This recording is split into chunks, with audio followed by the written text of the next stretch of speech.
ចានេះគឺជា vlog ទី9ចាថ្ងៃមកដល់កូរ៉េហ្នឹងថ្ងៃទី8ហ្នឹងថ្ងៃទី9ហ្នឹងដឹងប្លុកទី9ហើយចាកាត់ត្រឹមទី vlog ទី9ហើយអូយមិនចាំឲ្យបងប្អូនអើយដើរលេងច្រើនពេកទៅរៀងវល់តែមួយគឺខ្ញុំមកដល់ខ្មែរបាទខ្ញុំកាត់ vlog នេះអញ្ចឹងណាហើយកាត់នេះគឺគ្មានបំណងទេគឺទុកជាអនុស្សាវរីយ៍ខ្លួនឯងចាអូយមកដល់កន្លែងកតុកកតានេះនិយាយពីឋាននេះអូយក្រោកពីព្រលឹមមកចារៀបចំខ្លួនមកគឺមកដើរមើលដើរលេងចឹងហ្មងគេយកម៉ាក់ប៉ាចាកូនគេមកដើរលេងមកមើលកន្លែង shopping ចាទិញអីវ៉ាន់បានមកកណោដែរចាហើយក៏មិនដឹងថាទិញអីខ្លះឲ្យភ្លេចបាត់ហើយពួកអីមកដល់ខ្មែរយូរដែរទៅតែមានពេលកាត់ vlog ចឹងណាហើយនេះគឺជា vlog ទី9ចាមកកន្លែង shopping របស់គេព្រោះអីអា vlog ទី8ហ្នឹងគឺខ្ញុំប្រាប់ដែរថាខ្ញុំមកដល់ពេលយប់អញ្ចឹងអត់មានឃើញអីឥឡូវយើងមកដើរពេលថ្ងៃតែម្ដងតាំងពីព្រលឹមអល់តែម្ដងចាព្រលឹមអល់របស់ខ្ញុំប្រហែលជាម៉ោង9ព្រឹកចាអត់ការងារទេនេះចាកន្លែងគេមកកន្លែងលក់ខោអាវហើយកន្លែងរបស់គេហ្នឹងគឺមានរូបចនៈប្លែកបងប្អូនឃើញអត់ហើយសម្រាប់ដូចគេយករូបកម្មយកមកបិទភ្ជាប់ឲ្យទៅជារូបខ្លាឃ្មុំអីអញ្ចឹងឡើងស្អាតមើលបងប្អូនចាមានរូបស្អីណានេះបងប្អូនចានេះពណ៌ផ្កាឈូកចាគេមានពីរពណ៌និយាយទៅស្អាតទៅបងប្អូននេះកន្លែងញ៉ាំអីបន្តមកទៀតខ្ញុំបានឡើងទៅលើដំបូលតែម្ដងចាសបូរតែផ្លែឈើនេះបងប្អូនអានេះដូចជាពណ៌បងប្អូនចាដូចផ្លែច្រើនណាស់នៅលើដំបូលហ្នឹងចាមានផ្លែឈើផ្លែជាថតទៅមិនដឹងផ្លែអីខ្លះនេះប៉ុន្តែខ្ញុំដឹងថាផ្លែហ្នឹងគឺផាច់ជាញ៉ាំបានបងប្អូនហ្នឹងហើយផាច់ជាញ៉ាំបានណាព្រោះខ្ញុំឡើងមកលើអាគារហ្នឹងមកអញ្ចឹងណាហើយផឹកពេកខ្ញុំអត់សូវឃ្លានអីទេខ្ញុំញ៉ាំអាហារសម្រន់តែតិចខ្ញុំឡើងមកមើលដើមឈើគេហើយដើមឈើនេះគឺចិត្តប្រែពណ៌ហើយពេលវគ្គខ្ញុំទៅហ្នឹងគេប្រែពណ៌បដាហើយដល់ខែគេប្រែពណ៌ជ្រុះស្លឹកឈើទៅចូលដល់ខែទៅជាអានេះផ្លែពណ៌មែននេះបងស្គាល់ផ្លែពណ៌មែននេះពណ៌គេតំណងណាតែកន្លែងគេដើរលេងដើរ vacation អញ្ចឹងយើងមិនមែនទៅបេះរបស់គេអត់ទេណាគ្រាន់តែយើងថតទេថតមើលថាអូតំណងមែននៅលើដបូលមកកបូលអត់សូវទៅទៀបទៅខ្ពស់ឡើងប៉ុណ្ណាហ្នឹងគេយកដើមឈើទៅដាំនៅធ្វើសួនខាងលើនេះអានេះខ្ញុំថតពីលើមកក្រោមវិញបងឃើញទេនេះអានេះខ្ញុំនៅខ្ពស់មែនតែនហើយសម្រាប់អាគារហ្នឹងខ្ពស់ហើយថតពីក្រោមចេះថតពីលើថតពីលើចេះទៅស្អាតតែមានកន្លែងគេទឹកបាញ់នេះបងខ្ញុំពេលល្ងាចមិញគឺដើរក្នុងតែឥឡូវយើងមកញ៉ាំស៊ុបចាអាស៊ុបហ្នឹងតើតែយើងកវីកវត្តបានឆ្ងាញ់អាស៊ុបហ្នឹងជាមួយខ្ញុំសាកកវត្តមើលតែឥឡូវមុនកវត្តហ្នឹងយើងដាក់ចូលមាត់សិនព្រោះអីឃ្លានដែរអញ្ចឹងណាហើយបញ្ចូលសលេងនេះដូចឃ្លានម្ដងទៀតអត់ម៉េចទេនេះយ៉ាប់តែហ្មងតាចាទៅដល់កូរ៉េប៉ុន្តែមកញ៉ាំស៊ុបចិនចាសំបីតាអ្នករៀបចំមកយើងហ្នឹងគាត់អត់ចេះចាកូរ៉េទេគាត់ចេះតែចិនទេចាយើងធ្វើកាយវិការខ្លះទៅចាត្រេងស្លេបខ្លះទៅចាតំមនឹងបានញ៉ាំចាគេនេះរៀងផ្លែចាបើសួរតែឆ្ងាញ់ទេចាខ្ញុំអត់ចេះញ៉ាំប្រកាសជាអត់ឆ្ងាញ់ហើយចាញ៉ាំចឡើងគឺញ៉ាំតែក្រូចវិ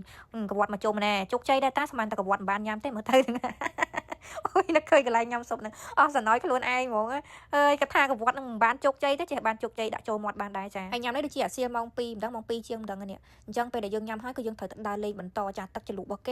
េយើងប្លែកចាអត់ដែលញ៉ាំពីមុនមកប៉ុន្តែវាឆ្ងាញ់មួយយ៉ាងដែរមិនមែនថាវាមិនឆ្ងាញ់ទេវាឆ្ងាញ់គ្រាន់តែឆ្ងាញ់បែបចម្លែកអីចឹងណាហើយបន្ទាប់ពីញ៉ាំមកហើយគឺខ្ញុំចុះមកក្រោមទៀតមកគឺខ្ញុំដើរលុកលុយតែម្ដងចានិយាយទៅកន្លែងគេហ្នឹងគឺមានកន្លែងដើរលេងច្រើនណាប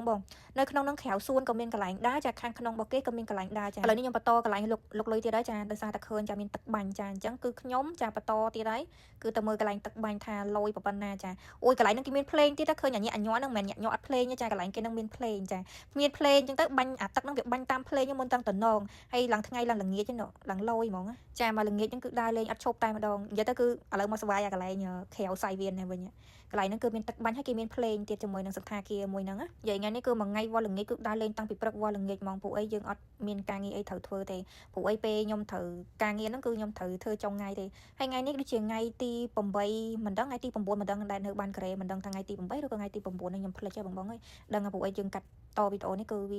វាយូរដែរដោយសារយើងទុកវីដេអូយើងយូរដោយសារការងារច្រើនអូយស្អាតទៅនៅទឹកបាញ់ត្រង់ហ្នឹងឡើងលយហើយគេមានភ្លេងហើយឡើងមានអារម្មណ៍ថា happy ហ្មងទុកជាអនុស្សាវរីយ៍ខ្លួនឯងថាខ្លួនឯងបានទៅដើរលេងនៅណាខ្លះចាអាយុប្រហែលទៅដើរលេងនៅណាហើយសប្បាយនៅណាខ្លះអូយទុកជាអនុស្សាវរីយ៍ហើយសួរថាអូយដើរលេងម៉ងសល់ហ្មងណាចាគ្មានសល់ទេចាគឺសល់តែការដើរលេងនឹងឯងទុកជាអនុស្សាវរីយ៍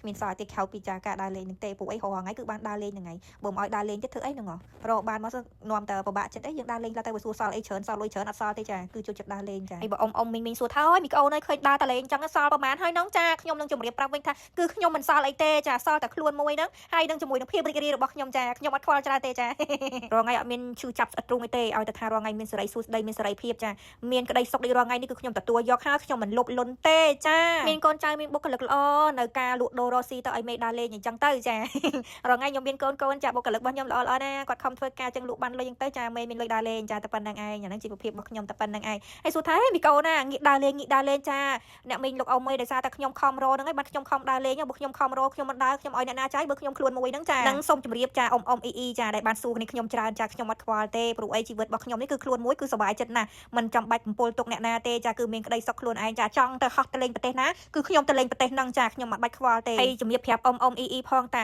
សម្រាប់ការទៅដើរលេងស្រុកគេមិនសុកឆ្លងទៅបានទេចាជាពិសេសប្រទេសកូរ៉េប្រទេសជប៉ុននេះចាធ្វើវីសាតឹងរ៉ែងណាជាពិសេសដូចវីសាដូចខ្ញុំអញ្ចឹងចាគឺយើងមិនមែនទៅតាមធัวចាគឺយើងលេងដើរលេងបែបឯកជនណាមិនងាយធ្វើវីសាជាប់ទេអញ្ចឹងអ្នកដែលធ្វើវីសាជាប់មួយគេសិតតែមានចាតើតែមានក្រុមហ៊ុនមានការរកស៊ីច្បាស់លាស់ណាបានគេឲ្យចូលបានគេឲ្យទៅចាឲ្យធ្វើវីសាជាប់អីចឹងទៅណាជំរាបដល់អ៊ីដល់អ៊ំកុំសួរច្រើនពេកចាបើជីវិតឯកជនរបស់គេបើគេចង់ដឹងគេប្រាប់ហើយបើគេមិនចង់ឲ្យដឹងគេមិនប្រាប់ទេមិនបាច់ចង់ដឹងឲ្យច្រើនពេកទេណាចានឹងជំរាបអ៊ីអ៊ំអូយឲ្យទៅថាទៅសុកម្ដងនិយាយមកសម្ភារចាអើយខ្ញុំអត់ចង់ថានិយាយទៅថាប៉ះពាល់អ៊ីអ៊ំទៀតតាមពិតទៅខ្ញុំចង់ប្រាប់អ៊ីអ៊ំថាកុំសួរច្រើនពេកបើរឿងគេចង់ប្រាប់យើងគេប្រាប់ហើយចាហើយបើរឿងដែលគេមិនចង់ប្រាប់យើងទេគេមិនប្រាប់ទេហើយឥឡូវនេះចូលដល់វគ្គណានេះចាវគ្គចាដល់ពេលយប់ហើយគឺខ្ញុំមកលេងកន្លែងក្មេងលេងចានៅកន្លែងជិតវ៉ាលៀនហ្នឹងកន្លែងអូតែលហ្នឹងក៏មានកន្លែងក្មេងលេងដែរគេមានសួនកំសាន្តរបស់គេចាប៉ុន្តែអត់សូវមានមនុស្សទេចាដោយសារសួនកំសាន្តនេះចាអត់សូវមានមនុស្សដោយសារតែដូចខ្ញុំប្រាប់ចឹងកន្លែងហូថែលកន្លែងជិតវ៉ាលៀនហ្នឹងគឺច្រើននៅតែកន្លែងក្រុងសេអ៊ូលទេហើយនេះគឺយើងគិវ៉ាលៀនអូខ្ញុំឃើញគេជិះណាខ្ញុំហ៊ានជិះទៅហ្នឹងកលាប់ចាស់អីចុងដល់វិលមកទេនិយាយមែនហ្មងអូយនេះចាអត់មានលេងចូលជាមួយទេចេញក្អួតចាអត់លេងជាមួយទេចេះតែដើរមើលចឹងទៅកន្លែងនេះគេធ្វើអ្វីដែលប្លែកដែលខ្មែរយើងអត់ទាន់មានណាបងប្អូនកន្លែងprincess នេះគេចាស់ជីសេះជីអីនេះគឺខ្ញុំគិតថាគេថាសុបាយវិញខ្ញុំដូចអត់សុបាយទេបើថាឲ្យខ្ញុំជិះទៅហ្នឹងខ្ញុំវិលមុខងាប់ហើយហើយកន្លែងនេះគឺដូចកូនសោឡើងធំបន្ទប់ទឹកគេសោះហ្នឹងគេធ្វើឡើងកូនសោយើងដើរចូលកូនសោតាមពិតកន្លែងហ្នឹងមានបន្ទប់ទឹកអញ្ចឹងក៏ដើរទៅបន្ទប់ទឹកគេទៅណងមិនធ្វើដូចកូនសោអញ្ចឹងក៏ចូលបន្ទប់ទឹកមួយសិនអញ្ចឹងណាហើយដើរចេញពីបន្ទប់ទឹកមកចាគេមានកន្លែងកន្លែងក្មេងលេងមកប៉ុន្តែកន្លែងគេរៀងទៅនៅអញ្ចឹងណាមានឡើងចរាយន្តឡើងទៅលើម៉ានជាន់កន្លែងនេះគឺគេលេងអីគេកន្លែងនេះគេហៅថាកញ្ចក់វេទមន្តនេះអូយឈូចានេះចាអូយចាញ់សិលនេះកញ្ចក់នេះគឺថារួមទួយរួមធំចាបដូរពណ៌ឲ្យឯងក្បាលទួយខ្លួនធំកប៉េងកប៉ោងអានេះកញ្ចក់វេទមន្តរបស់គេអូយលេងអាកញ្ចក់នោះឈួតតែឯងប្រយនេះមើលរួមចាស់មកចេញសិលឈូហើយលេងតែឯងឈួតតែឯងហ្នឹងទៅហ្នឹងហើយកន្លែងលេងកំសាន្តហ្នឹងគឺថាឈួតបានសម្រាប់តែម្ដងចាមុខយើងកប៉េងកប៉ោងខ្លួនធំកប៉េងកប៉ោងអីក៏វាចេញតាមកញ្ចក់ហ្នឹងដែរល្អមើលអូយឈួតតែឯងមកអូចេញសិលឃើញទេណាឃើញទេមានសិលមានអីសវណ្ណដៃកញ្ចក់វេទមន្តគេហ្នឹងឃើញទេណាលុយទេចាគឺចេញពីកន្លែងលេងហ្នឹងមកចាគឺយើងបន្តទៅមើលកម្មវិធីអីខ្លះនេះមានក្មេងៗលេងដែរនៅក្នុងសួនកុមារសួនក្មេងលេងមិនចាំមកក្មេងកុមារអីមនុស្សធំក៏លេងបានដែរគ្រាន់តែថាយើងវាអត់សូវចំណូលណាពួកអីលេងរឿងអាកន្លែងខ្លាចដូចគេនោះអាគេចងខ្លួនអីទៅមិនខ្លះទេអូយមិនសូវនេះអត់ហ៊ានលេងទេបងប្អូនខ្ញុំអត់ហ៊ានលេងទេដោយសារតែមើលទៅវាគួរឲ្យខ្លាចបន្ទាប់ពីលុកលុយកន្លែងក្មេងលេងហ្នឹងប៉ោមានគេលុកអីអញ្ចឹងណាប៉ុន្តែខ្ញុំដើរលុកលុយអស់ទៅខ្ញុំគិតថាដូចអត់មានអីត្រូវជាយើងចាប់អារម្មណ៍ទេឥឡូវចាំបន្តប្លុកនៅតាមក្រោយទៀតបាយ